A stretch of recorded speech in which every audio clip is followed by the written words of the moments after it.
Kontributi i tij grandioz në verifikimin shkencor të haditheve dhe të disa veprave kapitale në shkencat islame e ka bërë emër të njohur në tërë botën islame. Ndonse ka lindur në Damask dhe ka vepruar në botën arabe, ai kur nuk harroi se kush ishte dhe prej nga ishte.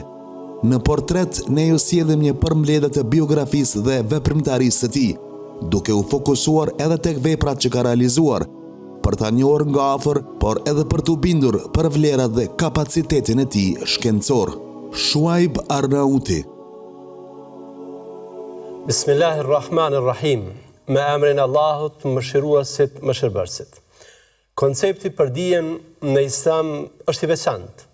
Dija nuk njihet sipas sasisë së informacionit, por pranisë së saj, apo thënë më mirë, reflektimit të saj tek njeriu. Imam Shafiu dikur pas ka thënë, dije nuk quhet ajo që memorizohet, por ajo që zbatohet në praktik. Kjo ka bërë që dietarët musliman të dallojnë jo vetëm për dijen, por edhe për vlerat dhe edukatën. Ndërsa shfleton për jetën dhe veprimtarinë e hadithologut të kohës, Shuaib Arnautit, bindesh për këtë binom vlera shkencore e morale në personalitetin e tij. Motivimi që a bën të kërkuesve të dijes është shkoqitur në biografinë e tij si vlerë dalluese e tij. Mënyra se e zhvillon të aktivitetin shkencor, ose thënë më saktë bashkëpunim me të tjerët, nuk është thjesht një praktik, por një mësim për brezat. Ai la gjurmë të pashlyera në kujtesën shkencore të ummetit. Emri i tij qëndron i gdhendur në vepra kapitale. Ai ishte dhe mbetet një frymëzim për brezat e rinj. Në portret ne do të shkoqisim disa copëza historie nga jeta dhe veprimtaria e tij, për të njohur sadopak me përmasat e këtij giganti shkencor, e këtij kolosit madh të trashëgimisë islame. Hoxha Shuaib Arnauti është me prejardhje shqiptare.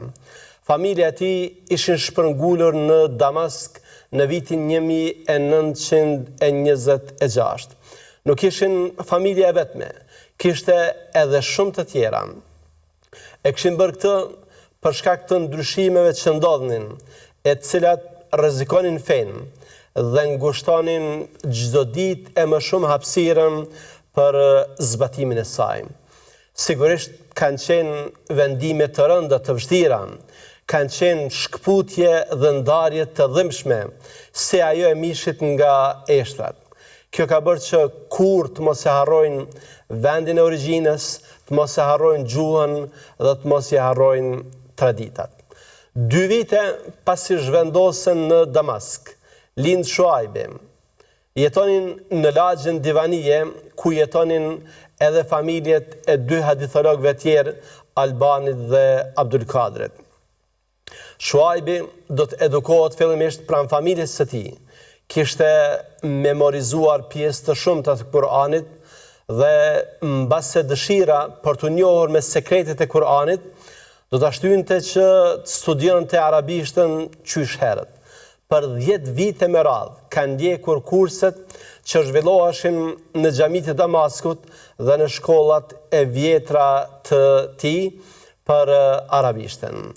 Ai pati fatin që të merrte mësim nga disa emrat njohur të shkencave të gjuhës dhe fesë, siç ishin për shembull Sali Farfuri dhe Arif Dovegji, cilët ishin nxënës të dietarit të madh të Shamit në atë kohë, Bedruddin Haseniut. Krahas tyre, mësime ka marrë edhe nga hoxhallarët shqiptar. Ka marrë mësime nga Sulejman Gavoçi, babai i Vehbiut, dhe nga Nuh Nexhati, babai i Nasiruddin Albanit.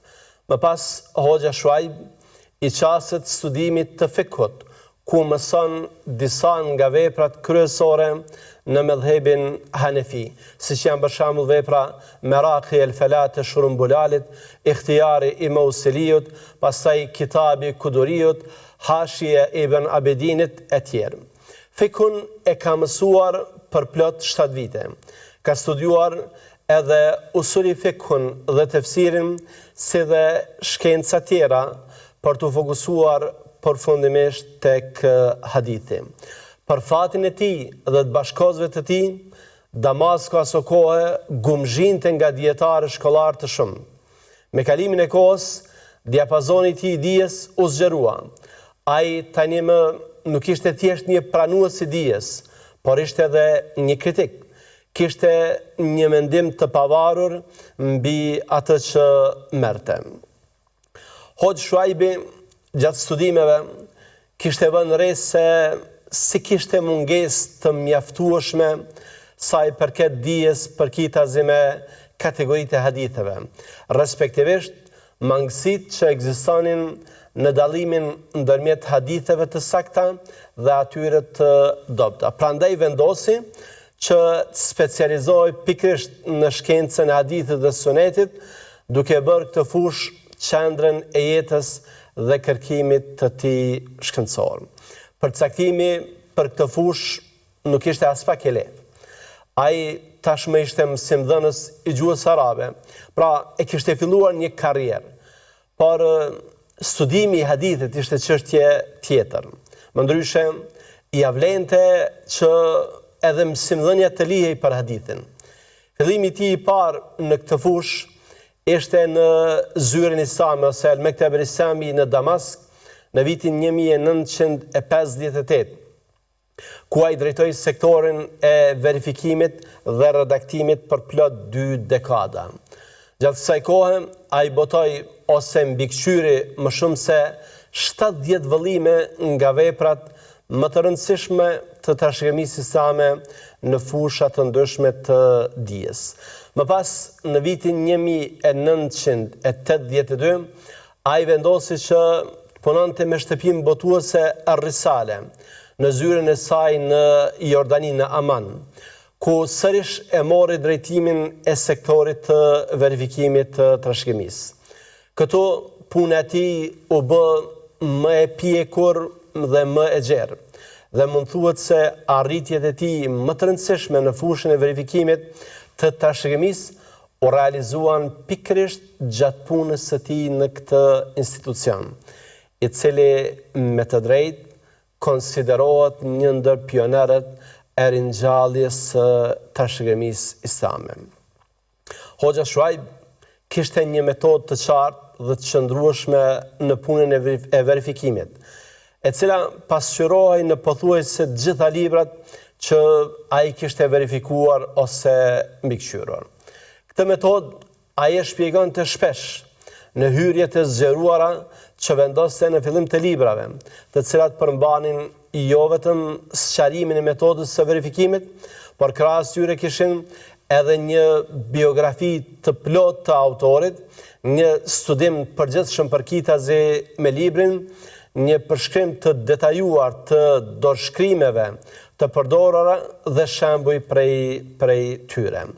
Sipas Hoxhës Shuaib, verifikuesi i vërtet nuk e kufizon punën e tij vetëm në nxjerrjen e tekstit të saktë, ashtu siç e ka shkruar autori, por ai shkon edhe më tej, duke ndjekur idetë e autorit, duke analizuar pohimet dhe argumentet e tij dhe duke treguar aty ku autori mund të ketë gabuar ose mund mos ja ketë qelluar. Prandaj shpesh e gjejmë Hoxhën në mos pajtim me autorët e librave që verifikonte në disa çështje, si edhe në mos pajtim me dietarë të mëdhenj që e kishin paraprirë në këtë fushë, qoftë nga ata që kanë qenë të vjetër klasikët si Ibn Hajar al-Asqalani, apo edhe ata të rinj siç ka qenë për shembull Ahmed Muhammad Shakiri. Megjithatë, kur i kundërshtonte ata, ai ishte i kujdesshëm dhe i drejtë. Ai gjithmonë theksonte se kritika e tij nuk e zvoglon as pak vlerën apo pozitën e tyre, duke u udhëhequr nga fjala e imamit të madh, Imam Ahmedit, i cili ka thënë: nuk ka kaluar ndonjë njeri më i dijshëm në Horasan se Ishaq bin Rahiwaj, edhe pse në disa çështje ai nuk pajton me ne, sepse njerëzit gjithmonë kanë pasur dallime me njëri tjetrin. Ky stil i balancuar dhe i ekuilibruar në kritik është nga tiparet më dalluese të metodës së Hoxh Shuaibit në verifikim. Diçka që rrallë shihet në punimet e studiuesve bashkëkohor. Hoxha Shuaib punoi për dekada në verifikimin e trashëgimisë islame. Fillimet e tij, siç përmendëm, ishin në zyren islame në Damask në vitin 1958, ku për plot 20 vite ai drejtoi departamentin e verifikimit dhe redaktimit të haditheve dhe trashëgimisë. Ai ka verifikuar ose mbikëqyrur 10 vëllime të veprave të mëdha të dijeve islame. Numri i veprave që Hoxh Shuaibi ka verifikuar ose ka qenë si mentor ose mbikëqyrës në procesin e verifikimit arrin në më shumë se 240 vëllime, që përfshin libra të hadithit, tefsirit, fikhut, libra të biografive, libra të besimit, libra të metodologjisë së hadithit, madje libra nga letërsia dhe fusha tjera të dijes islame. Megjithatë, si vepra më të rëndësishme të hoxhës son janë Sharhu Sunne i Begaviut, që është në 16 vëllime, pastaj libri Imam Nevaviut Raudatu at-Talibin në 12 vëllime, cilin e ka redaktuar në bashkëpunim me hoxhën Abdul Qadir Arnautin, pastaj libri i Ibn Mendhurit Muhadhab al-Aghani në 12 vëllime, pastaj libri i Ibn Muflihut Al-Mubdi fi Sharh al-Muqni në 10 vëllime, pastaj libri Zad al-Masir fi Ilm at-Tafsir i Ibn Jauziut në 9 vëllime, cilin e ka redaktuar po kështu me Abdul Qadir Arnautin, pastaj libri Matalibu Ulin Nuha fi Sharh Ghayat al-Muntaha në 6 vëllime, cilin po kështu e ka redaktuar me hoxhën Abdul Qadir Arnautin, pastaj libri Al-Kafi fi Fiqh al-Imam al-Mubajjali Ahmed ibn Hanbal në 3 vëllime, cilin e ka redaktuar po kështu me Abdul Qadir Arnautin, pastaj libri Manar as-Sabil fi Sharh al-Dalil në 2 vëllime, pastaj libri El-Manazil wa ad-Diyar i Usame ibn Munkidh në 2 vëllime, pastaj Musnedi i Abu Bakr al-Marwaziut një vëllim, pastaj Sir Alam an-Nubala i Dhahabiut në 25 vëllime, pastaj libri El-Ihsan fi Taqrib Sahih Ibn Hibban në 18 vëllime, pastaj libri Sunan an-Nisai al-Kubra, cilin e ka redaktuar me Hasan Shelebiu në 12 vëllime, pastaj libri El-Awasim në 9 vëllime, pastaj Sunenin e Tirmidhiut në 6 vëllime, Sunenin e Daraqutniut në 5 vëllime, librin e njohur të Imamit Ibn Qayyimit Zad al-Ma'ad, cilin e ka redaktuar po kështu në bashkëpunim me hoxhën Abdul Qadir Arnautin dhe i cili ka 5 vëllime, pastaj libri i njohur i Imam Dhahabiut Tarikh al-Islam, cilin e ka redaktuar me Dr. Bashar Awad Ma'rufin dhe i cili ka 4 vëllime të botuara, pastaj librin e Ta'liq al-Mumajjad Sharh Muwatta Muhammad Abi al-Hasanat al-Laknawiut në 4 vëllime, pastaj Musnedin e Imam Ahmedit, i cili i ka plot 50 vëllime, i cili është botuar si pjesë e enciklopedisë së madhe të hadithit, pikërisht në mbikëqyrjen e hoxhës son Hoxh Shuaib Arnautit. Po kështu ka redaktuar edhe veprën El-Adab al-Shar'iyya në 4 vëllime, pastaj veprën Tabaqat al-Qurrat të Dhahabiut në 2 vëllime, pastaj veprën Mawarid al-Dham'an po kështu në 2 vëllime. Ka redaktuar edhe komentin e njohur të Ibn Abil Izzet, që i ka bërë Akides Tahavije dhe i cili ka 2 vëllime. Ka redaktuar edhe librin e mirënjohur të Imam Nevaviut Riyadus Salihin, i cili është një vëllim. Këto vepra përfaqësojnë trashëgiminë e madhe shkencore të Hoxh Shuaib Arnautit, që atë e rëndit në mesin e verifikuesve më të mëdhenj të literaturës klasike islame në shekullin e 20 dhe në fillim të shekullit 21. Unimet e tij janë sot referenca standarde për studiuesit e hadithit, fikut dhe historisë islame. Ai ka bashkëpunuar aq shumë me Abdul Kadrin, aq sa njerëzit kanë fituar një përshtypje se mos janë vëllezër prej babait dhe prej nënës.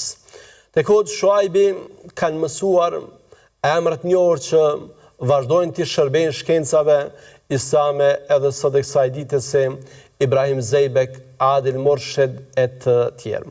Hoxha ishte i kënaqur kur kishte parë secilin prej këtyre nxënësve të tij të aftë për të përballuar detyrat e kërkimit shkencor, për të përdorur me saktësi metodat e studimit të hadithit dhe për të punuar në mënyrë të pavarur. Ndikimi i Hoxhës ishte i qartë dhe i dukshëm në librat që këta student kanë verifikuar, dhe ata e kanë ruajtur gjithmonë me njohjen dhe respektin e thellë ndaj mësuesit të tyre, që ju zoj me durim dhe përkushtim. Këtë mund ta vrejmë edhe në deklaratet e tyre. Profesori Ibrahim Zeybek, në parathënien e verifikimit që i ka bërë librit Tabaqat Ulema el Hadith të Ibn Abdel Hadi, ka thënë kësaj: a mjafton vallë një fjalë falënderimi për mësuesin dhe shejkhun tim Shuaib Arnautin? A mund ta përshkruaj me disa fjalë dashurie dhe sinqeriteti atë që ai ka bërë për mua? Detyrimi im karshiti është më i madh se çdo falënderim që unë mund t'ia shpreh, më i thellë se çdo lavdat që unë mund ta thurr për të. Ai më hapi syt për realitetin e jetës, kur unë kërkoja rrugën time me mendje të re dhe zemër të ndjeshme. Ai bëri që ditët e mia me të jenë vite të pasura me përvojë dhe dije. Më mori për dorë në botën e verifikimit, më dha besimin e tij që është dhurata më e çmuar dhe më ndriçoi rrugën me diturinë e tij të gjerë. Prandaj mësuesi im, falënderimi im për ty është më i madh se çdo falënderim, dhe lavdërimi im për ty është më i lartë se çdo lavdërim. Allahu qoftë ai që të shpërblen më së miri për mua. Vlerësimet për punën e Hoxhës nuk kanë munguar kurrë. Hoxha Muhammed bin Lutfi Sabag, duke folur për të, ka thënë: tani për tani, unë nuk njoh diko që mund të jetë më i ditur dhe ta ketë shërbyer hadithin më shumë se sa Hoxha Shuaib Arnauti. Doktor Beshad Awad Maruf, cilin e cituam që ka bashkëpunuar me Hoxhën tonë, duke folur për punën e tij në verifikim, ka thënë: ai ka qenë dietar i aftë që i largohej famës, i Zotit për të kapërcyer vështirësitë, i mpreht në sqarimin e gjërave të paqarta dhe i aftë që të vështirën ta bëj të lehtë. Sot ai është kalorësi i kësaj fushë të ndërlikuar, që e njeh në thellësi dhe në hollësitë e saj. Pas një jete plot angazhim dhe aktivitete shkencore, më 27 tetor 2016 Hoxh Shuaib Arnauti vdes. Në ndarje, na duhet që të ndalemi dhe të nxjerrim disa mësime dhe përvoja me rëndësi nga jeta dhe veprimtaria e bekat e Hoxh Shuaib Arnautit. Ai ishte, si themi, një lloj fryti i mësuesve të mirë, prej të cilëve pati fatin të mësonte. Përzgjedhja e mësuesit ka rëndësi të jetë të madhe, sepse ndikon në formimin jo vetëm shkencor, por edhe personal të nxënësit. Hoxha Shuaibi, po kështu është fryt i një prindit përkushtuar, një babai që dijen e shete si shumë të rëndësishme. Ne përgjatë kësaj serie, nderuar teleshikues, kemi parë tek pothuajse secili personalitet rolin pozitiv të familjes dhe angazhimin e madh të tyre në edukimin e fëmijëve. Biografia e Hoxh Shuaibit e konfirmon se shkenca nuk ka përkatësi. Shumë prej shkencave islame, emra të dalluar brenda tyre kanë pikërisht jo arabët. Hoxha Shuaibi, Hoxha Albani, Hoxha Abdulkadri nuk ishin arab. Për caktimin për hadithin, Hoxha e kishte bërë për shkak të mungesës së vlerësimeve shkencore në këtë fushë. Për të qenë i suksesshëm, duhet që ta mbulosh një fushë ku ka mungesë. Përvoja e Hoxh Shuaibit na thret për bashkëpunim si një instrument shkencor. Bashk mund të jemi më të fortë edhe në shkencë. Bashk jemi edhe më produktiv. Bashk bëjmë vepra më të mëdha dhe më cilësore. Ai punonte me dietar tjerë, me Abdulkadrin, siç përmendëm edhe më parë, aq shumë kishte bashkëpunuar se që njerëzit mendonin se janë vëllezër prej babai dhe nënëm. Përvoja e Hoxh Shuaibit shërben edhe për inkurajimin e nxënësve, për të mësuar dhe përgatitjen shpirtërore e profesionale për bartjen e punëve të mëdha shkencore.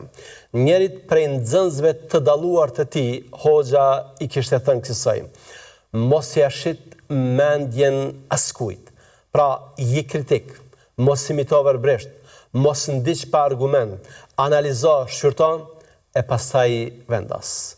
Mos ia shesim mendjen dhe zemrën askujt.